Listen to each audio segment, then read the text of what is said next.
Happy Friday and welcome to the Doctor is In, Ask Dr. Arwady. I am Sybil Madison, Deputy Mayor for Education and Human Services, and I am very pleased to be here with Dr. Allison Arwady, our Commissioner for Chicago Department of Public Health.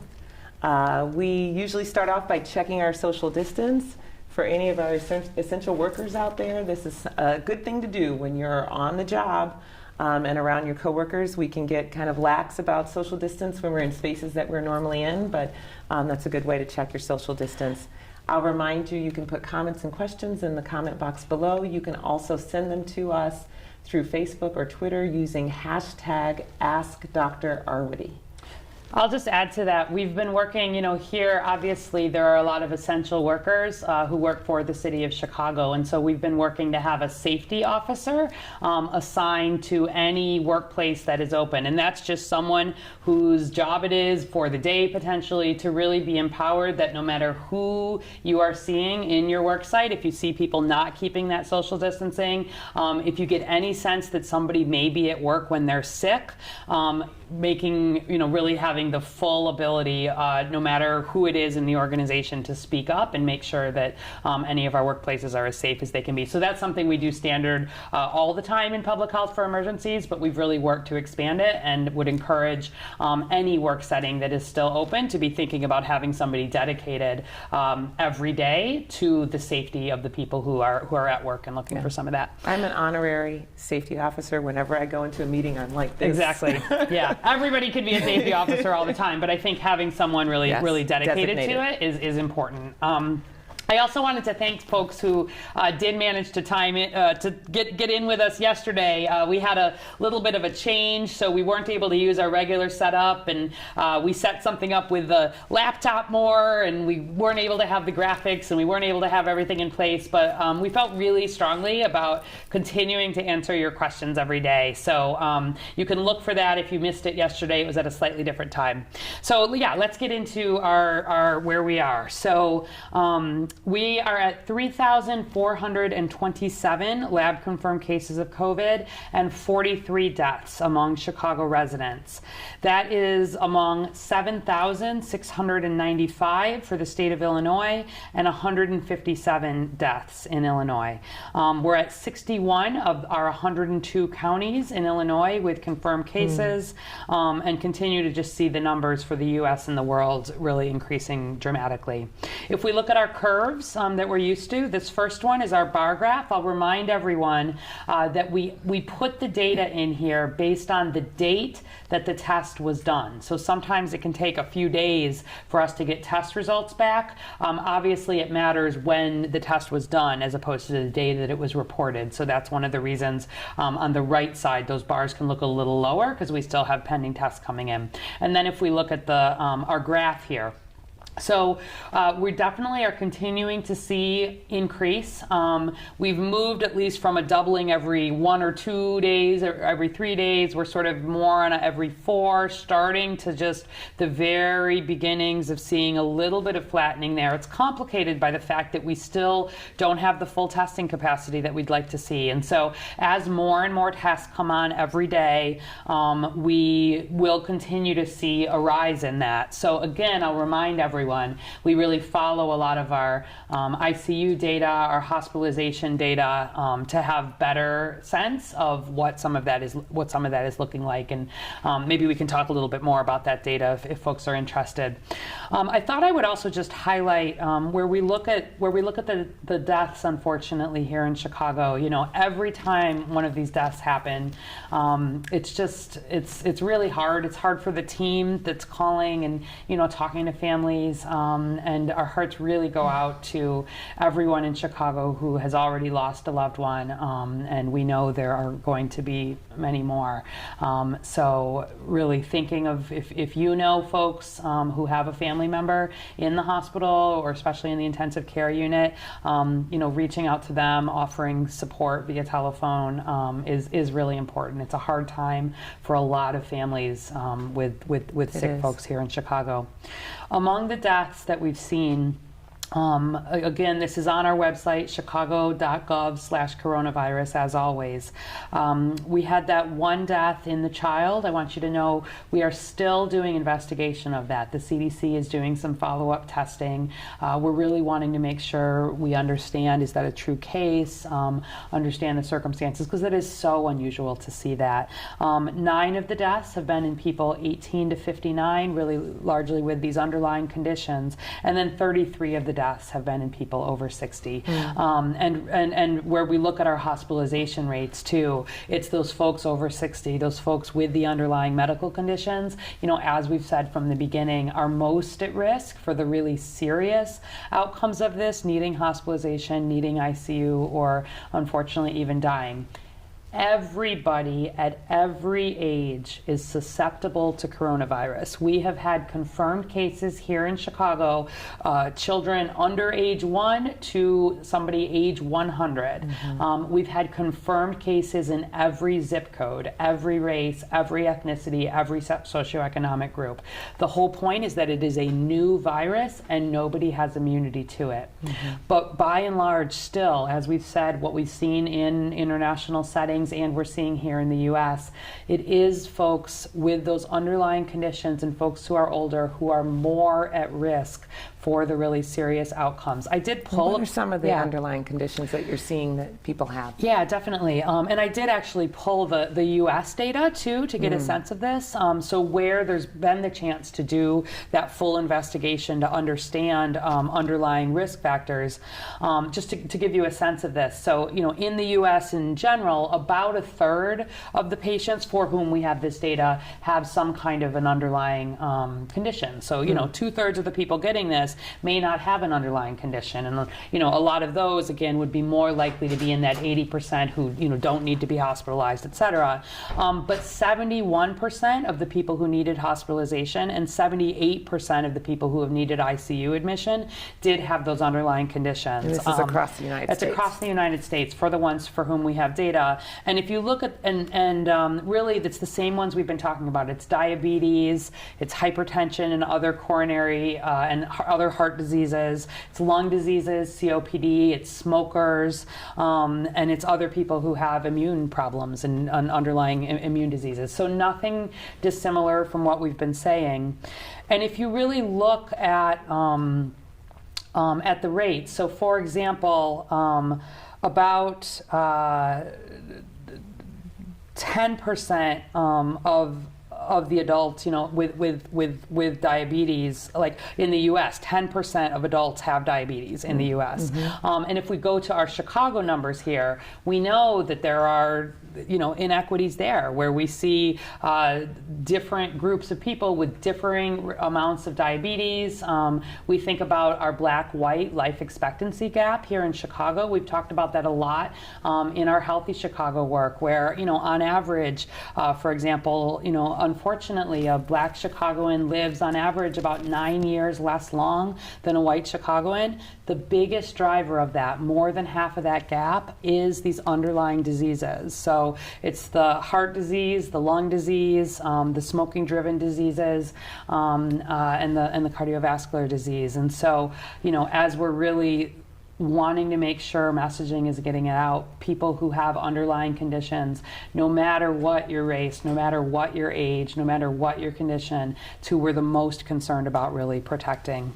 And if you have somebody who has an underlying condition in your family, yes, and you're sheltering at home, yes, is there anything in particular that you need to be doing to make sure that they are... Yeah, so I think, as much as possible, that's really limiting other people who are not in the household coming in. If you're all able to stay home as much as possible, that's the most ideal. If there's an essential worker who needs to go out, or even if someone who's going to the grocery store, doing a very, very good job of the hand hygiene, keeping the social distancing.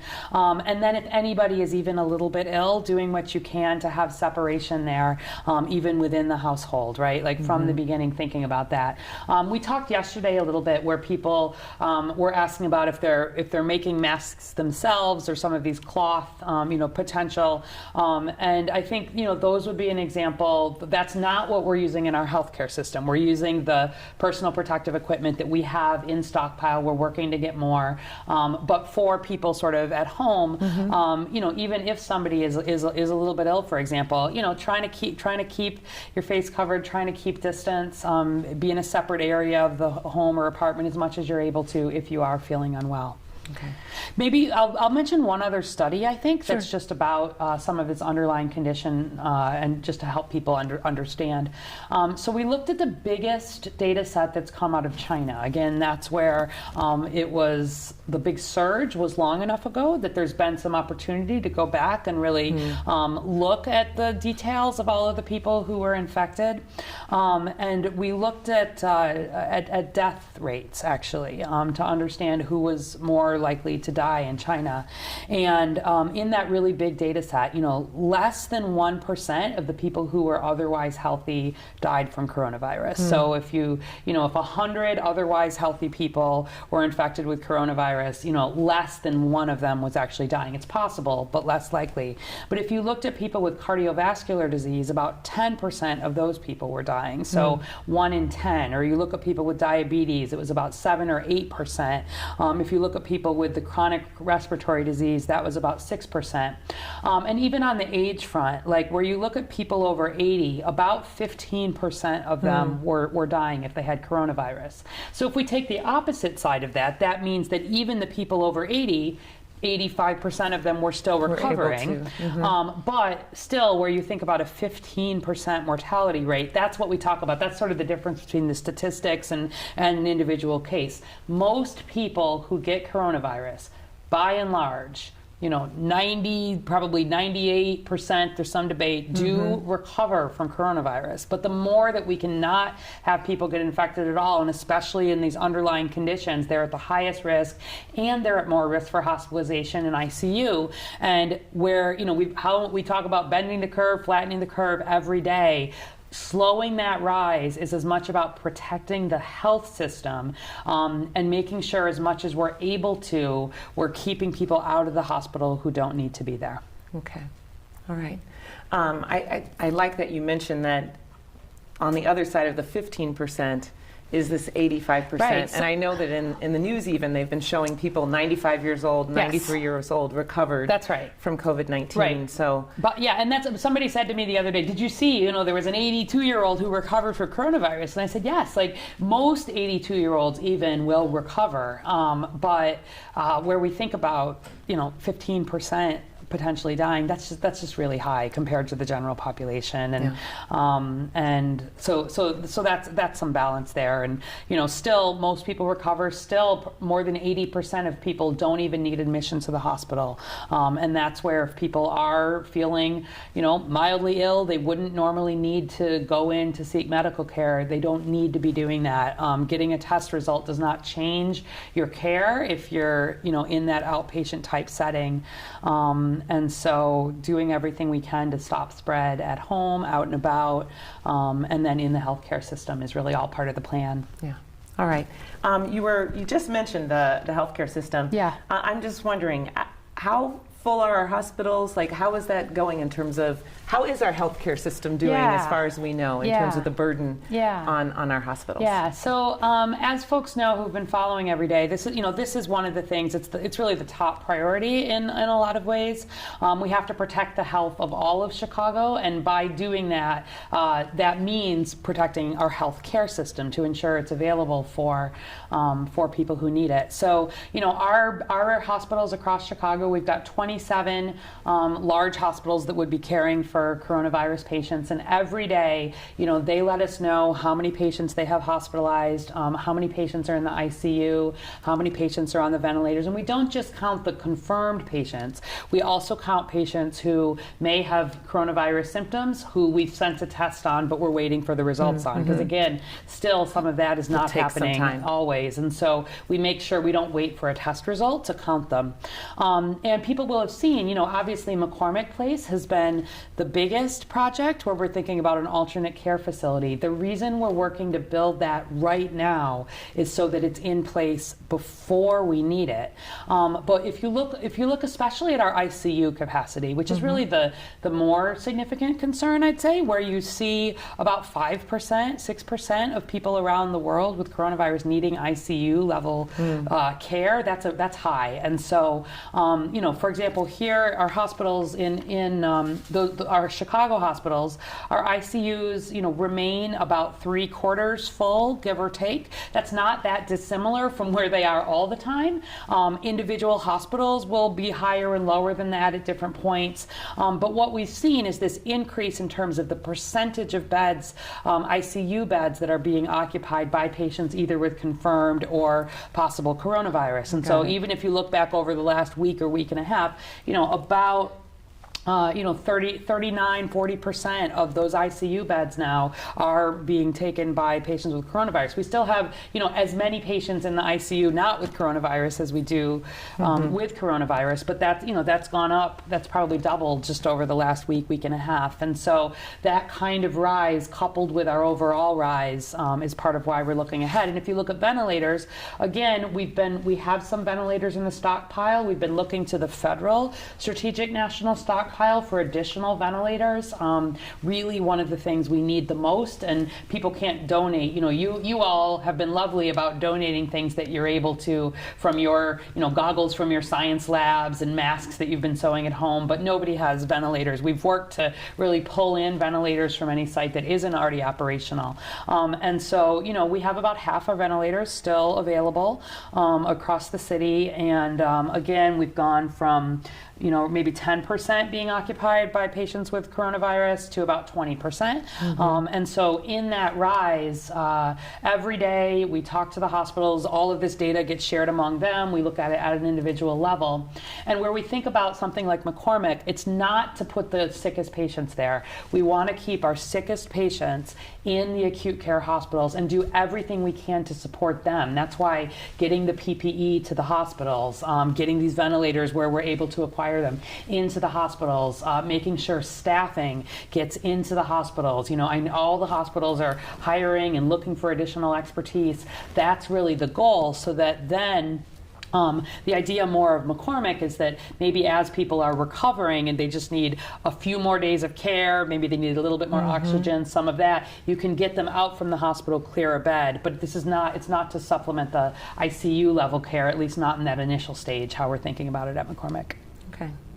And hopefully we won't have to use in an ideal world, we would never open McCormick. We're planning, of course, expecting that we may need to, but the longer we don't have to open McCormick, the better we're doing.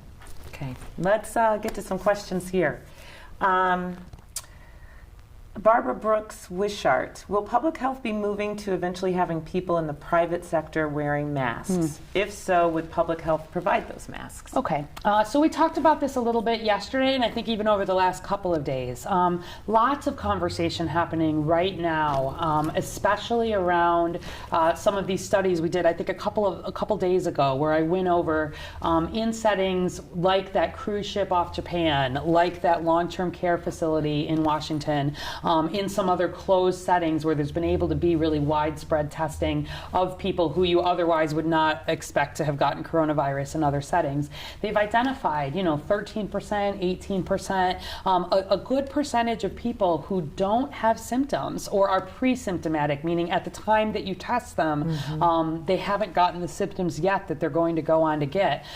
We've talked about how a test, you can get false negatives in someone who doesn't have symptoms, so a negative does not necessarily need negative, but a positive really is making people have a more thorough understanding that there is more potential for people who don't even have symptoms to unwittingly be spreading coronavirus. And so that's where moving to more universal masking in healthcare settings, universal masking in long-term care facilities, especially for the healthcare workers, and increasingly thinking about doing that in any other, congregate setting or in the public. I think we are likely to probably see some more recommendations around that. Now, I want to be clear that, when we talk about sort of public health providing those masks, the stockpile that we keep here is really dedicated for healthcare workers and first responders. It's that special kind of masks. It's the ones has to be tested. It's the tested, and it's the respirators, or even the surgical style masks and the gowns and the gloves.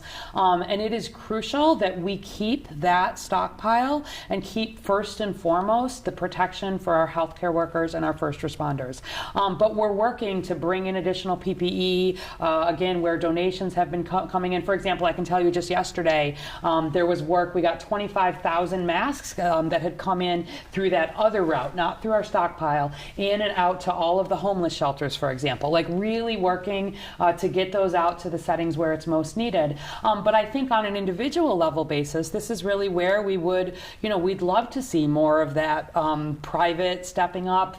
People have been sending us pictures of sewing masks and pulling things together. We have costume shops that are making masks. Yeah, and even, and a reminder that this is more about you protecting others if you're wearing this mask. Because you're covering your nose and your mouth for the droplets, exactly. So that's really what it's about. And so it's true that in that setting, even having, that scarf, that bandana, anything that is just helping keep the droplets from coming out probably is playing some small role in it. It's not the biggest part of transmission, and I want to be really clear that even if we do move to some more mask recommendations, and again, really we're looking to the CDC a little bit on this and making some decisions, but this does not, if you're wearing a mask, that does not mean you get to go out. You still need to be staying home. Yeah. It doesn't mean for sure that you stop doing the hand washing, all of these other things. Those Cleaning are of the more surfaces. important still.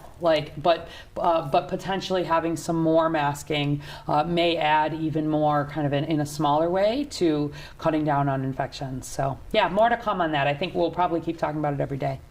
All right. Laura Gottsling Boothud. I'm sorry, Laura, if I messed up your name.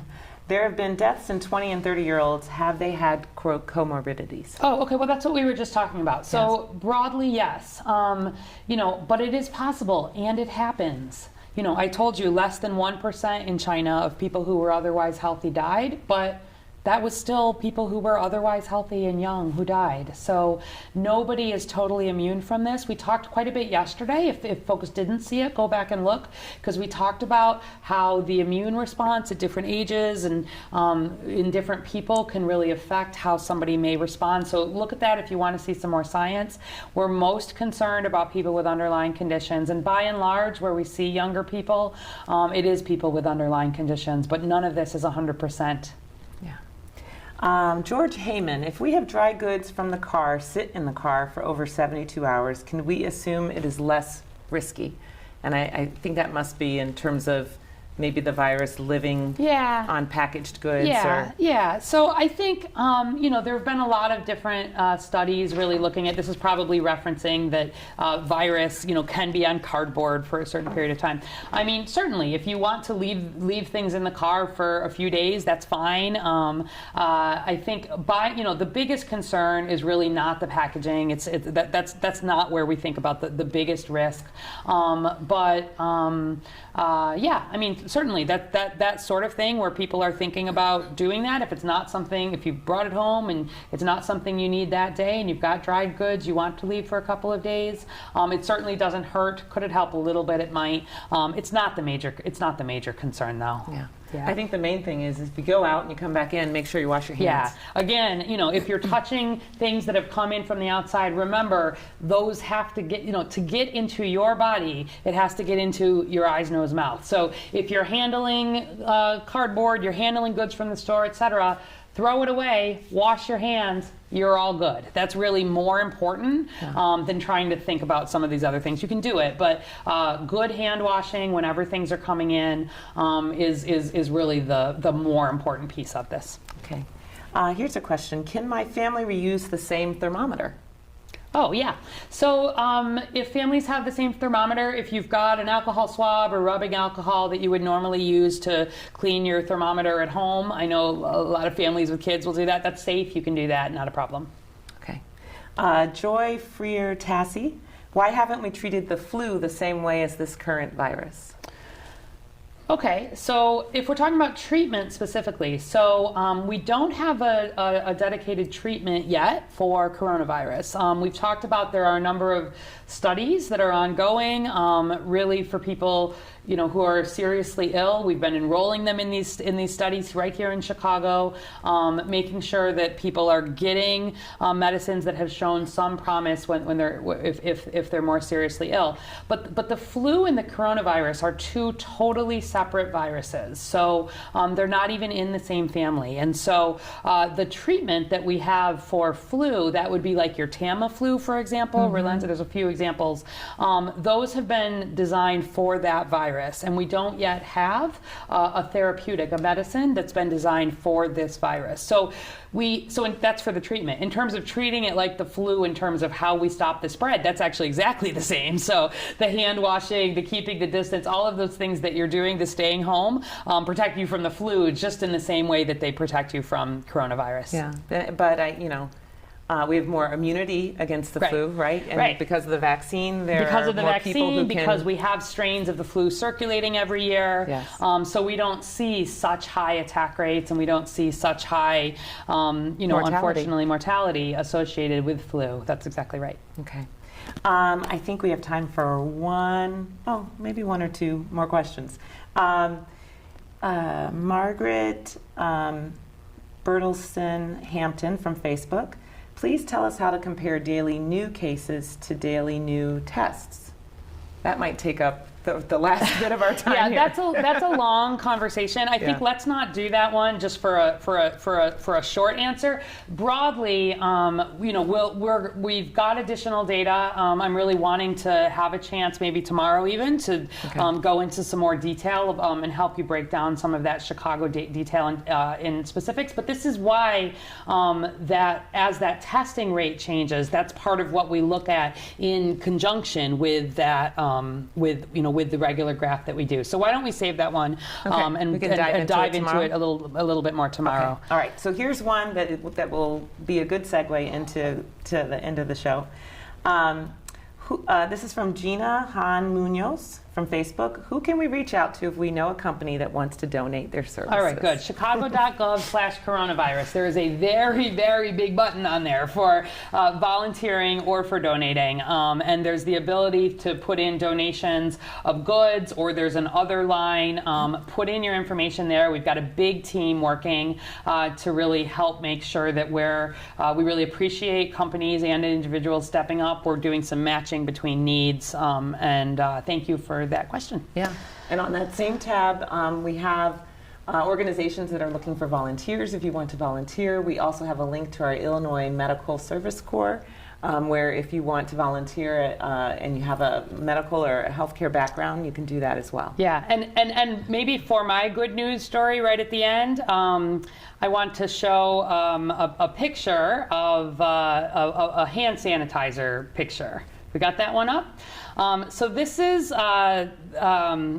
Sylvia Geeman, and she works at Community Health, which happens to be the clinic where during normal times I see patients as a volunteer every Monday night. Community Health is actually the nation's largest free clinic for people who are uninsured and low income. They take everybody regardless of immigration or documentation status, and they're still open. They're seeing all kinds of patients who have these underlying conditions. They put a lot of safety things in place around making sure that we give prescriptions out right at that we have a pharmacy on site there. We have specialists on site. We do the primary care. We have residents and medical students. It's really an all Chicago approach to making sure people are getting care who wouldn't otherwise need it. It's based in West Town, Ukrainian Village, and so they've done things like people are picking up prescriptions in larger amounts and at times where they're not having to wait, and have done a lot of thinking about how to keep folks safe. But this picture, she's one of the coordinators, and they're showing a bottle of hand sanitizer that was given to them by Koval Distillery. We mentioned last week that coming full circle coming here. full circle. Koval, switched from distilling alcohol to really making hand sanitizer, and they're making it available for healthcare and other facilities that are needing it. And it just made me really happy to see my own clinic really already benefiting from that. So that's that picture. If you want to learn more about community health, it's at communityhealth. I believe it's org. It might be communityhealth.com. But it's a great organization all the time in Chicago, and I just love seeing the business stepping up in that way and really doing what we need to do to keep everybody safe in Chicago. Yeah. So I think we'll close with that. Please think about your loved ones. Keep them close to you if you're in the same house with that hand hygiene. Call them if they're not in your home and check on them and make sure that they're doing well. And as always, the best thing to do is to stay home. And save lives. We'll be doing a press conference at 2:30 with the governor and the mayor and all sorts of folks down at McCormick Place. So if you want to learn more about that, you can tune in then. Okay, and we'll be back tomorrow. We will. Send in your questions.